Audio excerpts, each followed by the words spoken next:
इथं येऊन नांदेडमध्ये स्वतःचं अस्तित्व सामाजिक, शैक्षणिक, राजकीय क्षेत्रामध्ये करत असताना कुटुंबामध्ये सुद्धा आणि सगळ्यांचा सांभाळ ते करतात.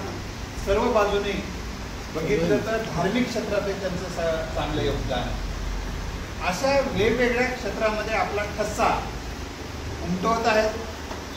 शिक्षण क्षेत्रामध्ये काम केल्यामुळे त्यांचे विद्यार्थी आज भारताच्या कानाकोपऱ्यात पोहोचले.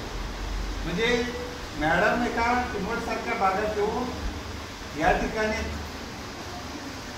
त्यासाठी जे काही यशस्वीतेचा ठसा उमटवत आहेत नांदेड आणि महाराष्ट्राच्या पटलावर, हे सुद्धा प्रेरणादायी गोष्ट आहे. प्रेरणा माणसाला आयुष्यामध्ये प्रतिकूल परिस्थितीवर मात करायला शिकवते. प्रेरणेच्या बळावर अडचणीचे पर्वत हलवता येतात. काय? प्रेरणेच्या बळावर अडचणीचे पर्वत हलवता येतात. आणि ज्यांच्या प्रेरणा संपल्या ते जागचे चालत नाही. तुम्हाला आतून असं वाटलं पाहिजे. जी गोष्ट आतून वाटते, पॅटर्न तुमचा जर अपयशाचा आहे का यशाचा आहे, खूप महत्वाचं आहे. ज्यांचा पॅटर्न यशाचा असतो ना, ते आतून तळमळत असतात ज्ञान साधण्यासाठी. तुमचे पॅटर्न बदलणं गरजेचं आहे. तुमचा आतला जो पॅटर्न असा असेल, बघूया, करूया, जमलं तर पाहतो, होईल तर होईल, नाही तर काय करू, मी काय फाशी घेऊ, काय मला टेन्शन देऊ नका, होईल तेवढं करतो, एक वेळेस नाही झालं तर दुसऱ्या वेळेला करतो. असं वेगवेगळ्या पद्धतीने तुम्ही बोलत असाल तर तुमचा पॅटर्न हा चुकीचा आहे. तुमच्या माहिती सांगतो, विजेता हा प्रत्यक्षात विजय होण्या अगोदर तो मनात विजय झालेला असतो. तुम्ही स्वतःला विचारा, असं किती जणांना असं आतून वाटतं की मी जे काही ठरवलेलं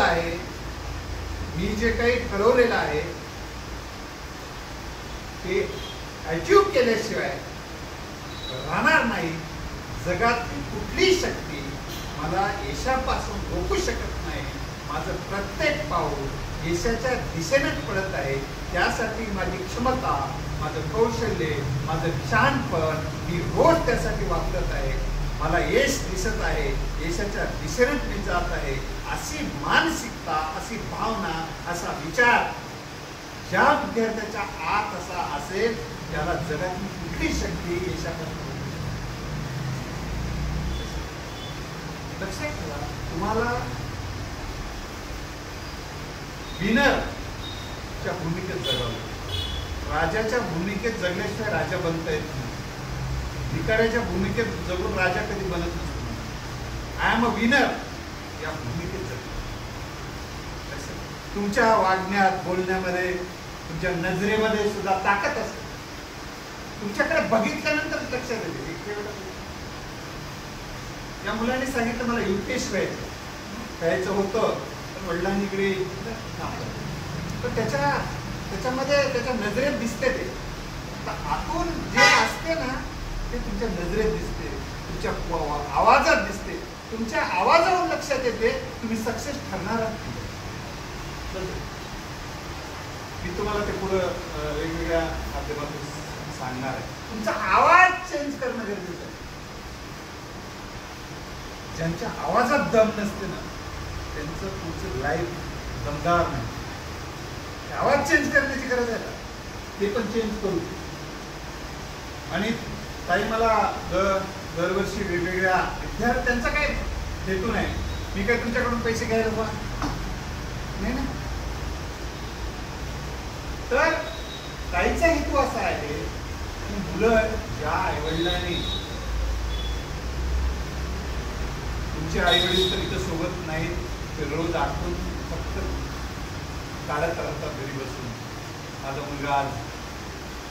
मुलगा ते 1000 जणांना सांगतात. माझा मुलगा नांदेडला आहे, तो नीट होणार आहे, डॉक्टर बनणार आहे, इंजिनियर बनणार आहे, इंजिनियर होणार आहे. अशा पद्धतीने ते सांगत राहतात. तसं स्वप्न बघत राहतात रोज. त्यांच्या समोर डोळ्यासमोर तुम्ही इंजिनियर, डॉक्टर, यशस्वी झालेले पाहत असतात ते आई वडील. तुमचं कर्तव्य आहे त्यांचं स्वप्न भंगू न देणे. तुम्ही जर यशस्वी म्हणून पुढे जायला पाहिजे. आई वडिलांना जेव्हा 2 वर्षे 3 वर्षे तुमचे होतील, तुम्ही जेव्हा नीटची परीक्षा, जीची परीक्षा, तर असं वाटलं देऊन बघतो नाही, बघतो करतो हे वाक्य विजेत्याला सोबत नाही. मी यशस्वी होणारच आहे. 720 मार्काची तयारी करायची आहे. जीच्या परीक्षेमध्ये मी मेडिकलचं सांगतो अगोदर, नीटच्या परीक्षेमध्ये 720 मार्क असतात, बरोबर आहे? 720 असतात नीटला. 720 मार्क तुमची नीटची एक्झाम होण्यासाठी आता आजपासून किती दिवस आहेत? नीट एक्झाम साठी कोणी एखादं सांगा. नीटची एक्झाम कधी देणार आहात तुम्ही? नीट कोण करायला? 3 मे 2026. कोण? 26 ला? 3 मे 2026. 3 मे 26. 329 दिवस. 329 दिवस आहे. आता यासाठी हे हिशोब का केला पाहिजे? प्रॅक्टिकल जगलं पाहिजे. यशस्वी होणारी माणसं ही प्रॅक्टिकल असतात, भ्रमात राहत नाही. भ्रमात राहणारी माणसं अपेक्षा करतात. कधीच भ्रमात राहायचं नाही आयुष्यामध्ये. भ्रम माणसाला यशस्वी करत नाही. बी प्रॅक्टिकल राहायचं. नकाशा, एखाद्या इमारतीचा नकाशा अगोदर काढूनच, नकाशा तयार करूनच इमारत बांधली जाते. तर आयुष्याचा नकाशा असला पाहिजे की नाही? यशाचा नकाशा असला पाहिजे की नाही? काही जणांकडे नकाशाच नाही. समजा जागा आहे आणि घर बांधायचं आहे, असं चांगली इमारत, तर त्याला येऊन सांगितलं घर बांधायला सुरू करा. कसं बांधायचं काय नाही, नाही मला काही माहिती नाही. त्या फक्त बांधणाऱ्याला म्हणलं कसंही बांध तुझ्या मनात, जमते का? त्याचा नकाशा तयार असतो ना बेटा. तसं तुमच्या आयुष्याचा नकाशा, यशाचा नकाशा पण आपण तयार करू. तुमची मानसिकता, जे मानसिकता घडवणे हा एक उद्देश असेल माझ्या ह्या सगळ्या बोलण्याचा. ओके, पुढे आपण एकाच दिवशी होणार नाही. मी पुन्हा कधीतरी. पहिल्यांदा तुम्हाला महत्वाचं काय असेल तर पहिल्यांदा एक मुद्दा लक्षात ठेवा. तुमचं इनर, आतला जे काही बसलेलं आहे आत तुमच्या सुप्त मनामध्ये, ते तुम्हाला बाहेर काढावं लागेल. जे यशाच्या आड येणार असेल, यशाच्या आड येणाऱ्या काय गोष्टी असतात तुम्हाला मी पहिल्यांदा सांगतो. माणसाला यशाच्या आड येणाऱ्या कोणकोणत्या गोष्टी आहेत मी पहिल्यांदा तुम्हाला समजवणार आहे. तर भय जर असेल, पहिला मुद्दा असतो भय. ज्यांच्या मनात जर भय असेल, यशाबद्दल भीती वाटत असेल, होतो की नाही की ज्यांचं असेल तर ते आपल्याला काढायचं आहे. दुसरी गोष्ट डाऊट, संशय. आपल्या क्षमताबद्दल, आपल्या कौशल्याबद्दल, आपल्या ताकदीबद्दल, आपल्या एनर्जी बद्दल तुम्हाला डाऊट असेल, मी करू शकतो की नाही, डाऊट हा सुद्धा अपयशाचं कारण. ते डाऊट सुद्धा क्लिअर करणं गरजेचं आहे. डर, डाऊट, ओव्हर कॉन्फिडन्स हे सुद्धा तुमच्या अपयशाचं कारण करणार आहे. ओव्हर कॉन्फिडन्स काय असतो? काय असतो ओव्हर कॉन्फिडन्स? शेवटच्या 2 महिन्यात, शेवटच्या 3 महिन्यात असंच इजी सहज झोपू दे रे, आता झोपू दे, आता एन्जॉय करू दे. एन्जॉय म्हणजे काय माहितीये का? तुम्ही चाललेला असताना सुद्धा लोक म्हटले पाहिजे अरे यशस्वी आहे विद्यार्थी, त्याच्यासारखं बनलं पाहिजे. याला एन्जॉय म्हणतात.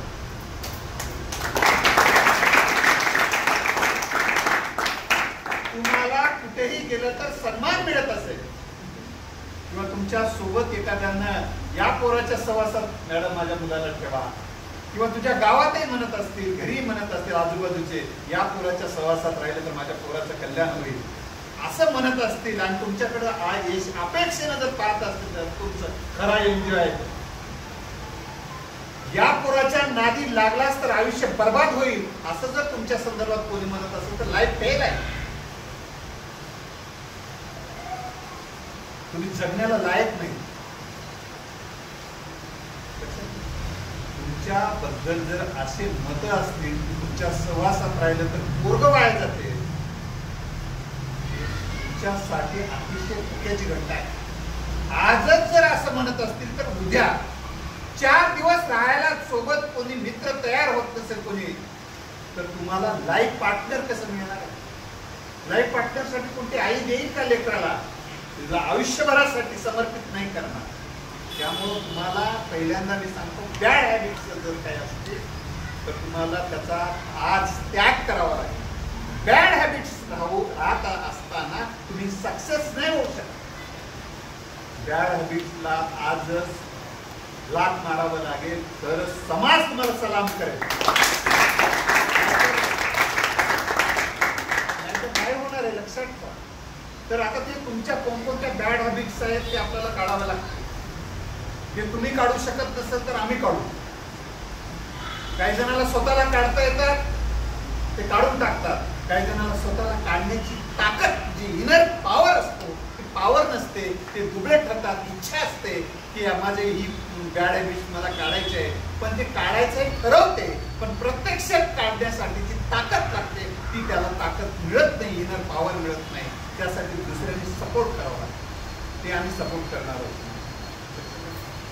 जोपर्यंत बॅड हॅबिट्स आपल्या जाणार नाहीत तोपर्यंत रूम मध्ये शांतता राहणार नाही, हॉस्टेलमध्ये शांतता राहणार नाही, तुमच्या घरात शांतता राहणार नाही, कुठेही सक्सेसफुल वातावरण होणार नाही.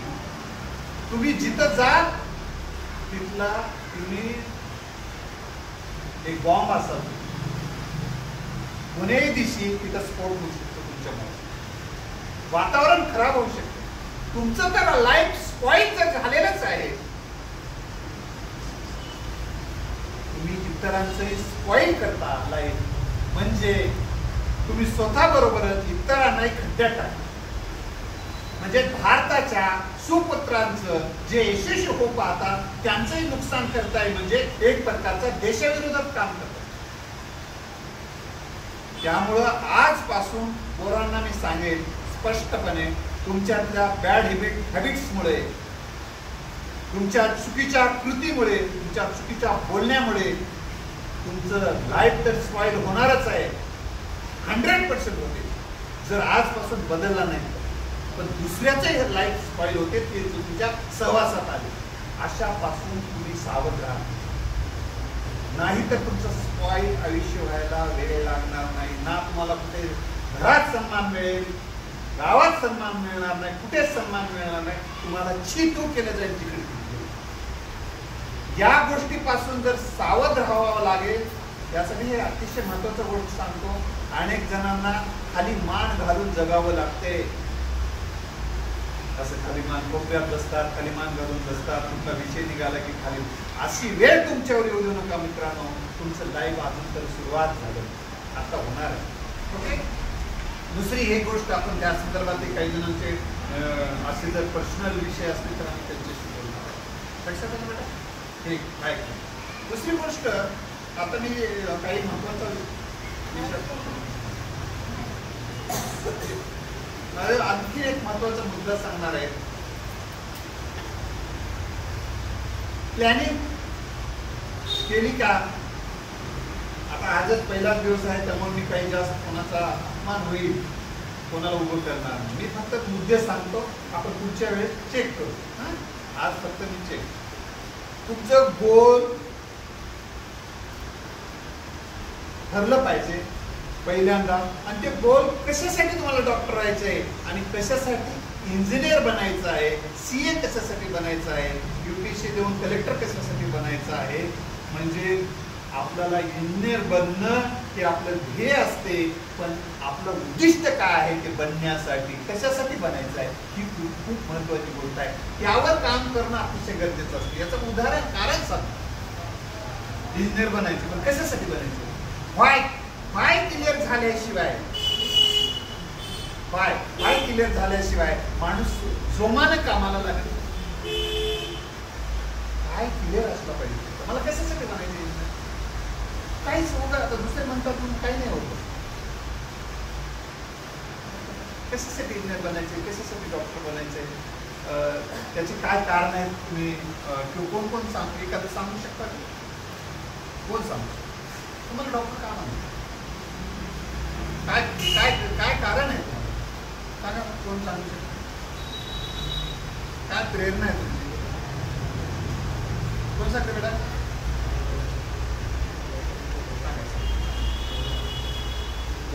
तुला डॉक्टर किंवा इंजिनियर का बनायचं? पैसे मिळवणे. एक मुद्दा पैसा. ठीक आहे, सांग. पैसे तर आहे, पण गोष्ट पण आपल्या घराची परिस्थिती आणि सगळे आपली लाईफस्टाईल चेंज करण्यासाठी बनायची.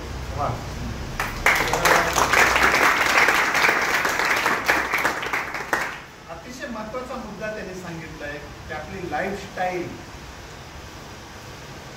लक्षात आलं का? आपली लाईफस्टाईल बदलण्यासाठी आणि आपल्या घराची परिस्थिती बदलण्यासाठी. तुम्हाला किती जणांना वाटते की आपल्या आई वडिलांची परिस्थिती आणखीन उज्ज्वल झाली पाहिजे, त्यांचा मान आणि सन्मान अधिक वाढला पाहिजे, त्यांचा आर्थिक दृष्ट्या, सामाजिक दृष्ट्या तुमची वडील आई वडील जर कुठे गेले तर त्यांना सन्मान मिळाला पाहिजे, त्यांचं दारिद्र्य दूर झालं पाहिजे, तुमच्याकडे लोकांनी सन्मानानं बघितलं पाहिजे. अरे आपण जीवन जगणाऱ्याचं काही लाईफ नसतं. सन्मानानं जीवन जगण्यामध्ये एक मजा असते. तुमच्या आईवडिला नाही, तुमच्यामुळे सन्मान नाही. तुम्ही कलेक्टर झाला तर तुमचा बाप कोण नाही? कलेक्टरचा बाप. तुमचा वडील असे कॉलर टाईप करून सांगू शकतो, काय म्हणते, काय समजलास? कलेक्टरचा बाप आहे, कलेक्टरचा बाप. एकदा एक मुलाचा बाप असा शेतकरी होता. कशासाठी विचारत होता आई वडील काय करतात म्हणून. तर पटका बांधलेला, धोतर, अंगात शर्ट पांढरा असेल आणि जोडा असं घेऊन ते चालले होते. तर तिथल्या सेवकांनी विचारलं, चालले होते आता आपल्या कलेक्टर आपल्या मुलालाच भेटायला. त्या अर्थात त्या सेवकाला काही माहिती नव्हती. काय स्वतःला कलेक्टर समजलं की काय म्हणले, टाळ पुढं चालला असं त्या शेतकऱ्याला सांगितलं. तेव्हा शेतकरी काय म्हणाला, बेटा काय म्हणालास तो? काय स्वतःला कलेक्टर समजला की? अरे कलेक्टर नाही, कलेक्टरचा बाप आहे, कलेक्टरचा बाप. किती अभिमान वाटला असेल त्यांना, किती अभिमान वाटला असता. असा अभिमान, स्वाभिमान वाटला पाहिजे तुमच्या आईवडिलांना तुमचं नाव घेताना. एक पालकला 3 मुलं होती. ते 2च मुलाबद्दल बोलू लागले. एका मुलाचं नाव पण सांगणार का? काका तुम्ही त्या मुलाचं, मला माहिती आहे तुमची 3 मुलं आहेत, एका मुलाचं नाव का सांगणार? नाव घेण्याच्या लायकीचं नाही. बापालाच जर आपल्या पोराचं नाव घ्यायचं लायकीचं नाही असं वाटत असेल तर जग कसं काय नाव घेईल? हे मी तुम्हाला यासाठी सांगतो हे विषय. तुमची लाईफ आता सुरुवात, तुमच्याकडनं काही चुका आता उडवू नका हे सांगण्यासाठी काही इतका परिश्रम घेतात. तुमची शिस्त, या हॉस्टेलची शिस्त राखण्याचं काम पाकिस्तानच्या माणसाचं आहे. तुमचं पाकिस्तानच्या माणसांनी शिस्त राखणार आहेत का? या हॉस्टेलमध्ये शिस्त राहिली, या हॉस्टेलमध्ये शैक्षणिक वातावरण असेल, एकमेकाला मोटिवेशन असेल, तुम्ही सगळेजण एकमेकाला अभ्यास करताना दिसत असाल, अभ्यासाबद्दल बोलत असाल, अभ्यासाबद्दल एकमेकाला सहकार्य करत असाल, मोटिवेशन करत असाल, शिस्तीत वागत असाल, तर या हॉस्टेलमध्ये कोणतं हॉस्टेल असलं पाहिजे? कोणत्या हॉस्टेलमध्ये असतो? राननगरच्या हॉस्टेलमध्ये. या हॉस्टेलचं म्हणल्यानंतर लोक म्हणलं, अरे वा, अशा हॉस्टेलमध्ये काय वातावरण आहे, काय शिस्त आहे. शिस्त बघायला लोक इथं आले पाहिजे. तुमच्या इथं सगळ्या हॉस्टेलच्या मॅडमचे काही पालक इथं आले पाहिजे. त्या पालकांनी म्हटलं होते तिथल्या हॉस्टेलचा मुलगा काढून इथं आणला पाहिजे तुमच्याकडे बघून, कारण तुमच्या हातात इथली शिस्त. अरे लक्षात ठेवा, मॅडमचं काय, तुमची फीस घेतलेली आहे, आता तुम्ही बेसिस वागला, अभ्यास केला नाही, 2 वर्ष असेच गप्पा मारलात आणि तुम्ही नापास होऊन गेलात घरी. मॅडमचं काय जाणार आहे? मॅडमच्यासाठी त्यांच्याकडे वेटिंगला लोक आहेत, त्यांना काही गरज नाही. त्यांना वेटिंगला लोक राहू लागले. वेटिंग काही मुलांचे आई वडील नाराज होऊन डोळ्यात पाणी आणून जाऊ लागल्यामुळे एवढे हॉस्टेल बनवले, एक नंतर दुसरा. आता काय करायचं, मुलं रडायला, पालक रडायला लागले की त्यांना हॉस्टेल मिळणार शिकायला, मुलाला राहायला, त्यांच्यावर विश्वास टाकणे म्हणून एक नाही दुसरं ते बनवले. काय करत नाही बनवत बसायचं, ते खूप चालेल. बरोबर. मग तुमची जबाबदारी आहे बेटा, तुम्ही वातावरणामध्ये, हे का सांगतो, वातावरणामध्ये माणूस घडतो. माणसाचे आतले निगेटिव्ह पॅटर्न बदलण्यासाठी सकारात्मक वातावरण बदल करते. चांगल्या वातावरणात मुलगा ठेवावं का म्हणतात, चांगल्या वातावरणामध्ये का पाठवावं असं म्हणतात. चांगल्या वातावरणात गेले की तो आतून बदलेल, तो घडेल, तो मोठा होईल म्हणून म्हणतात ना. हे वातावरण कोण तयार करेल? वातावरण आपल्याला कोण तयार करून देते का बेटा? तुझ्या रूम मध्ये वातावरण कसं राहावं ते तुम्ही दोघं तिघच ठरवायला पाहिजे ना. ओके, तुम्ही वातावरण तुमच्या रूम मध्ये आल्यानंतर तुम्ही जे पॉझिटिव्ह बोलता ना, त्या रूम मध्ये वातावरण चांगलं लक्षात आहे. पॉझिटिव्ह बोलायचं, शिस्तीत जायचं, जेवायला जाताना तुमच्याकडे बघितल्यानंतर मला सक्सेसफुल मुलगा आहे असं वाटतं. काही मुलाकडे बघितल्यानंतर हे असं वाटायला लागते ते दुसरे कुठे पळत आले काय, इथं घुसले की काय, घुसखोर आहे का काय असं वाटतं. तुमच्याकडे बघितल्यानंतर डिसिप्लिन हा यशस्वी माणसाचा गुण असतो. किती जणांमध्ये डिसिप्लिन आहे असं वाटतं? स्वतःमध्ये डिसिप्लिन आहे, जाऊ द्या, हात वगैरे करू नका.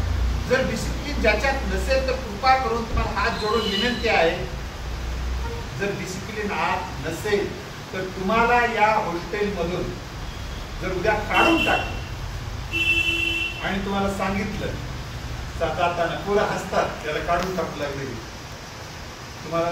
तुम्हाला रडावं लागते. तुमच्या आईवडील रडत एक हॉस्टेल सोडतात. कारण मॅडम जितक्या प्रेमळ आहेत तेवढ्या त्या कठोरपणा, ती कठोरता कोरे म्हणजे क्रूरता नाही, फक्त या पोरांचे एखाद्यामुळे दुसऱ्यांचा लॉस होणे, तसं एक दोनच असतात फक्त कुठल्या व्यक्तीला. तर कृपा करून ती वेळ तुमच्या आईवडिलांवर येऊ.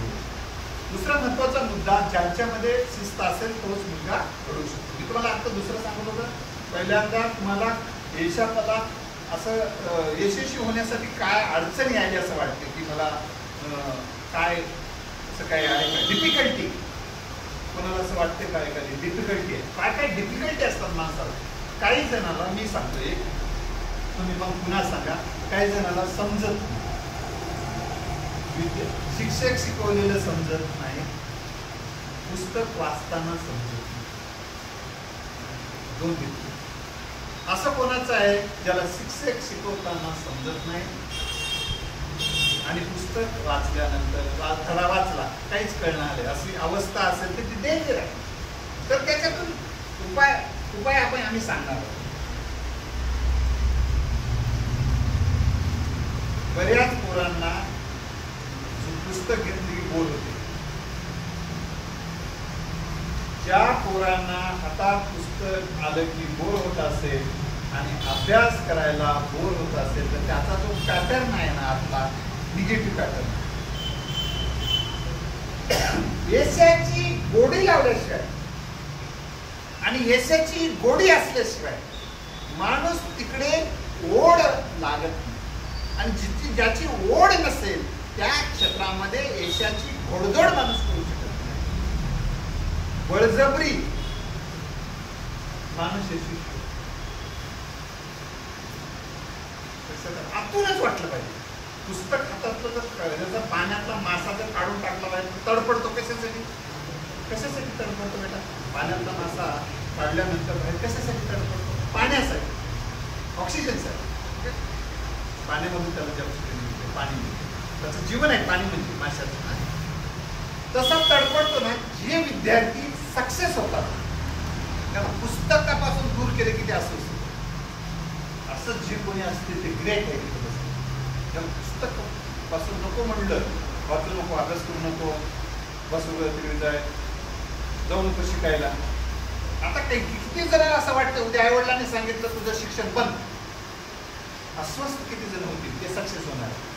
आणि ज्याला वाटेल की बंद तर बंद, लईच मजा झाली बघा, असं वाटत असेल तर ते या शिक्षण क्षेत्रात अपयशी ठरणार.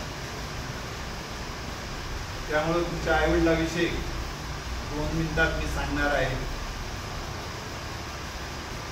बऱ्याच मुलांना इथल्या हॉस्टेलच्या आई वडिलांचं बोलणं आवडत नाही. बस खूप झालं,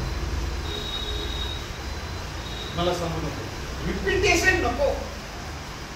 कोण माणूस रिपिटेशन करतोय? ज्याला काळजी आहे ना तुमची, ते रिपिटेशन, काळीजच रिपिटेशन करते. काही जणांचा पॅटर्न असतो मॅडम की माझ्या आईवडिलांविषयी राग असतो काही जणांच्या, काही जणांचा कोणाविषयी राग. जर तुमचा आतून रागाचा पॅटर्न असेल, द्वेषाचा पॅटर्न असेल, तुम्हाला काहीतरी एक मनामध्ये खंत असेल, दुःख असेल, नाराजी असेल, हे पॅटर्न बरोबर यशासाठी घातक आहे. मुलगा तर म्हणला मला आई वडीलच आवडत नाही. का? कोण आवडते? ती आवडते. बोल तुझ्या अंगावरचे कपडे कोणाचे आहेत? तिचे आहेत का? नाही. फीस कोणाची? तिने देते का? नाही.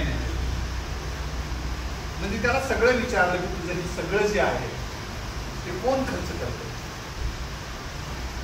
तुझ्या 9 महिने 9 दिवस पोटात कोणी वाढवलं? तिने वाढवलं. डोळ्याचा दिवा हाताचा पाळणा, डोळ्याचा दिवा हाताचा पाळणा करून लहानाचं मोठं कोणी केलं? तिने केलं. अरे शेतकऱ्याच्या पोरांना मी सांगतो, विशेषतः तुमची आई दिवसभर शेतामध्ये काम करून आलेले असताना शांत झोपणं हे मानवी गरज असते.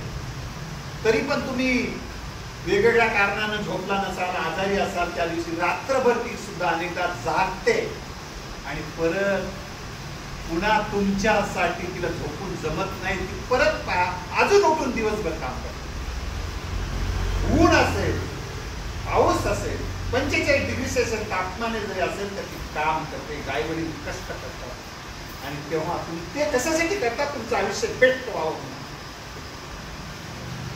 आणि रात्रंदिवस हारे हिंदे आकाशी चित्त तिचे पिल्लापाशी, रात्रंदिवस ते तुमचीच काळजी करतात. आणि तुम्हाला ते आवडत नसते, म्हणजे तुम्हाला सगळ्याला नाही, ज्याला आवडत नाही त्यांच्याबद्दल बोलतो, किती वाईट गोष्ट.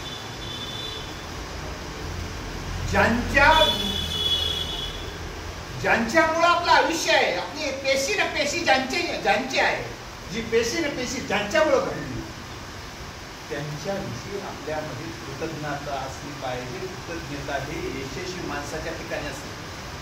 जी माणसं कृतज्ञ नसतात देशाविषयी, जिथं राहतो त्या व्यक्तीविषयी, ज्या आईवडिलांविषयी, गुरुजनांविषयी, त्या मुलांच्या बद्दल यशाची शक्यता खूप कमी आहे.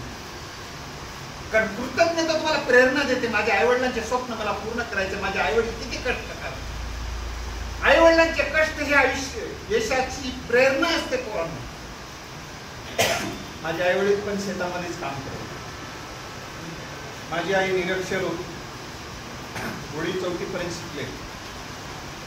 माझे वडील शेतामध्ये नांगर हाकत होते, मी बघत होता.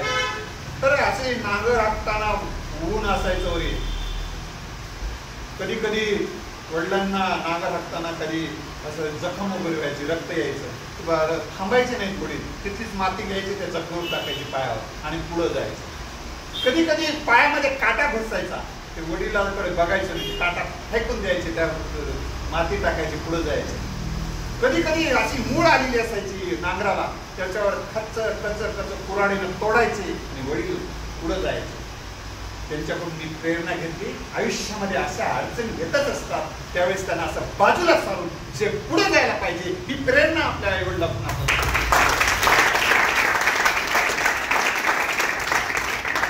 आपल्या आईवडील शेती करतात ते तुम्हाला त्याचा अभिमान वाटला. जे कोणी कुठल्याही क्षेत्रात असतील, प्राध्यापक असतील, तुमचे जे बिझनेसमॅन असतात त्यांना सुद्धा कष्टच करावे लागतात. बिझनेसमॅन आहे म्हणून झोपल्यानंतर घरी पैसे आणून कोणी टाकत नसतं. मित्र, त्यासाठी म्हणून आईवडिलांची प्रेरणा घेऊन जी मुलं जगत असतील ती जगणं कसं गरजेचं आहे यावर सुद्धा प्रेरणा खूप दुबळे असतात. एक आईवडिलांची संख्या खूप प्रेरणा असतात लाईफमधल्या, त्या प्रेरणावर सुद्धा काम करायचं आहे. आपण कधी पुन्हा यावर सुद्धा तुमच्या प्रेरणा जितक्या पॉवरफुल असते. छत्रपती संभाजीराजांची प्रेरणा इतकी पॉवरफुल होती. तुम्ही बघला असेल छत्रपती संभाजीराजांचा चित्रपट प्रचंड प्रेरणा असताना तितका छेड होत असतानाही आवाजातला दम कधी कमी जगू गेला नाही. तुम्हाला तर परिचय करून देण्यामध्ये दम दिसत. तशा पद्धतीचे त्यांचे विचार, ते विचार थेट कसे होते याची प्रेरणा बाबासाहेब आंबेडकरांच्या वारस अहो छत्रपती शिवाजी महाराजांचे वारस आहोत. अशा प्रेरणादायी पुरुषांचे श्री शाहू महाराज आहेत, महात्मा फुले आहेत, महात्मा बसवेश्वर आहेत, जे जे जे महान माणसं होऊन गेले त्यांच्या जरासं चरित्र आठवा. APJ अब्दुल कलाम आहेत, इतके समर्थ झाले काम करण्यामध्ये, इतके समर्थ झाले. आज त्यांनी जे स्वप्न पाहिलं होतं ते स्वप्न त्यांनी पूर्ण केलं. त्यांचे इतके सन्मान्य व्यक्तिमत्व बनले, एकानं या देशाचं राष्ट्रपती पदापर्यंत गेलं. तुमचा धर्म आड येत नाही, तुमची जात आड येत नाही, तुमची गुणवत्ता किती पॉवरफुल आहे.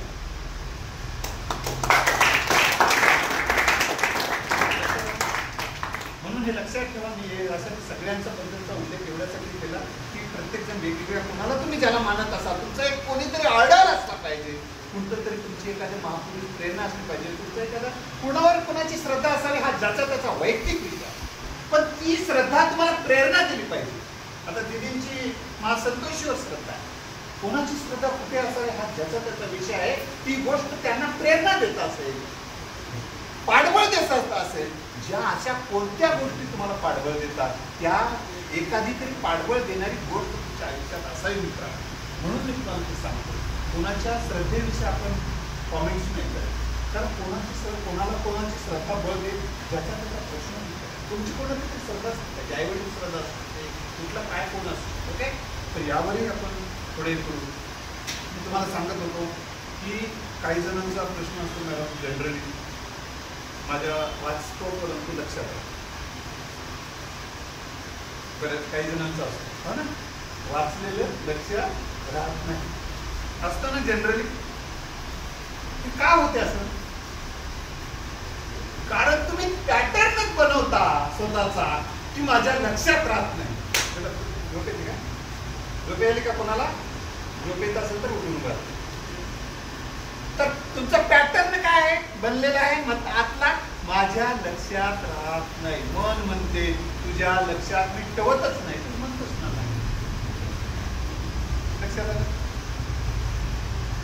तुम्ही हा पॅटर्न आजपासून बंद करा. माझ्या लक्षात राहत नाही तर तुम्ही म्हणायला पाहिजे की मी जे वाचतो ते माझ्या लक्षात राहते. काय म्हणायला पाहिजे? मी जे वाचतो ते माझ्या लक्षात राहते, मी जे ऐकतो ते लक्षात राहते, मी जे लिहितो ते लक्षात राहते. तुम्ही रोज असं म्हणायला पाहिजे. एक वाक्य लक्षात राहत असेल तर दुसरं लक्षात राहतेच ना.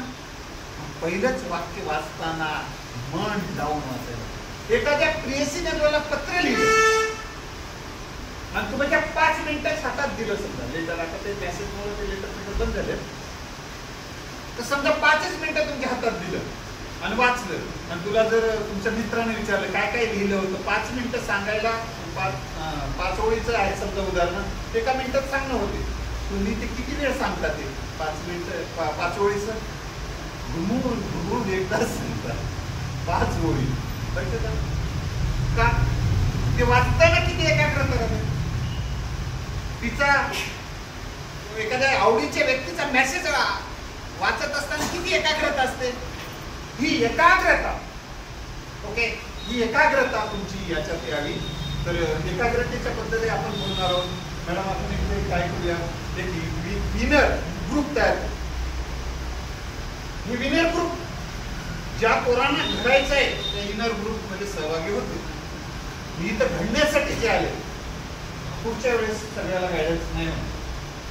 हा, जे विनर ग्रुप मध्ये राहते, ज्याला स्वतःने ठरवलेलं आहे की मला घडायचं आहे, मॅडमशी भेटतील, मला इनर ग्रुप इथं आपला राहील, त्या इनर ग्रुपला मी गायडन्स करण्यासाठी परत एकदा असं मध्ये मध्ये. कारण लक्षात ठेवा बेटा, पोरं मागं पडण्याचं कारण त्यांच्यामध्ये क्षमता. हे बघा, शेवटच्या 5 मिनिटांमध्ये मी आता समारोप करतोय. पोरांमध्ये 1 मार्काची ज्याची तयारी आहे त्याची 2ची राहते, 2ची असते की 3ची आहे. तुम्ही 1 पाऊल टाकत असाल, समजा 1 पाऊल टाकतो तो 2, दुसरा पाऊल टाकतो ना, तिसरा पाऊल टाकतो ना, 4था पाऊल टाकू शकतो.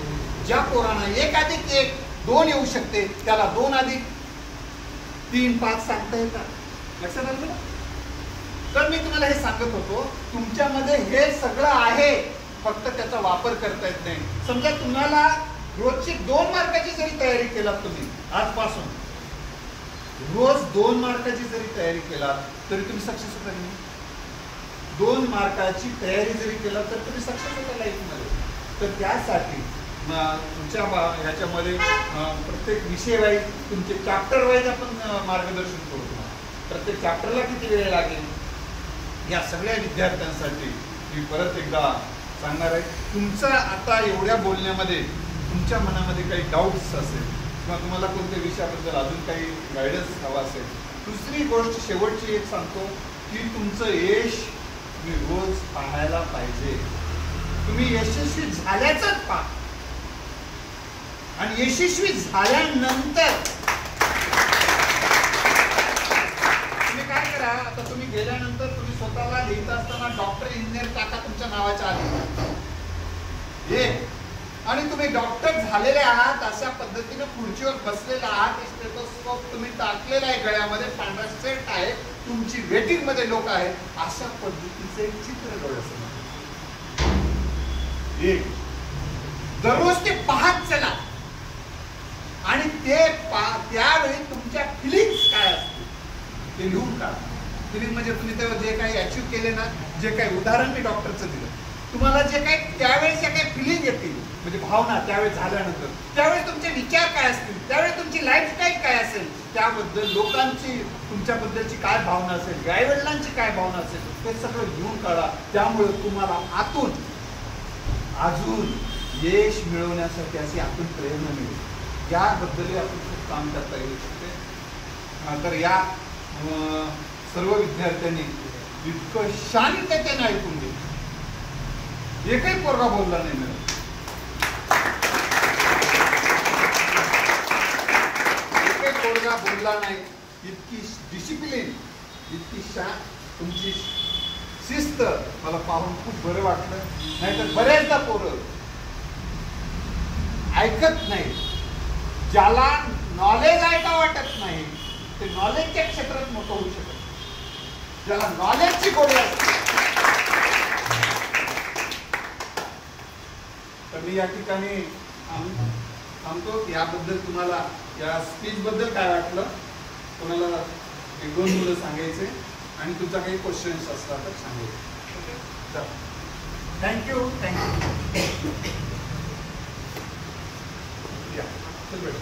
काय वाटतं स्पीच बद्दल?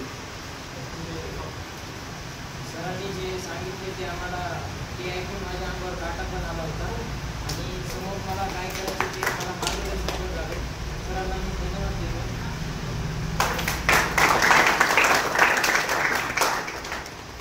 अजून काय तुमच्या मनामध्ये, तुमच्या मानसिकतेमध्ये काही फरक वाटतो तुम्हाला? हे ऐकल्यानंतर आणि ऐकण्याच्या अगोदर काही मानसिकतेत फरक पडला? कारण मानसिकता, मन परिवर्तन म्हणजेच लाईफ परिवर्तन. तुमचं मानसिकता बदलणं हा खूप त्याच्यावर काम करावं. तर जोपर्यंत मानसिकता माणसाची बदलत नाही तोपर्यंत यशाला प्रारंभच होतो. तुम्हाला काही तरी असं कॉन्फिडन्स वाढला थोडा पण काय वाटतं? कॉन्फिडन्स वाढला ना, निगेटिव्ह विचारच नाही. निगेटिव्ह विचार दूर झाले. हां आणि जे काय करायचं आपल्याला पूर्ण वेळेस आता वा आता त्या घरी रूममध्ये गेल्यानंतर तुम्ही शांततेनं आजच्या स्पीचमध्ये तुमचा कोणते मुद्दे आवडले ते लिहा. एक त्यानंतर तुम्हाला आता यानंतर मी जे काही तुम्हाला सांगितलं तुमच्यामधले काही ड्रॉबॅक्स तुम्हाला जर वाटत असतील, काही दोष तुम्हाला वाटत असतील, त्याला आजच कट मारून टाका. पुढच्या वेळेस जेव्हा मी येईल तुमच्यामध्ये काही चेंजेस मला दिसले पाहिजे या दृष्टीने प्रयत्न करा.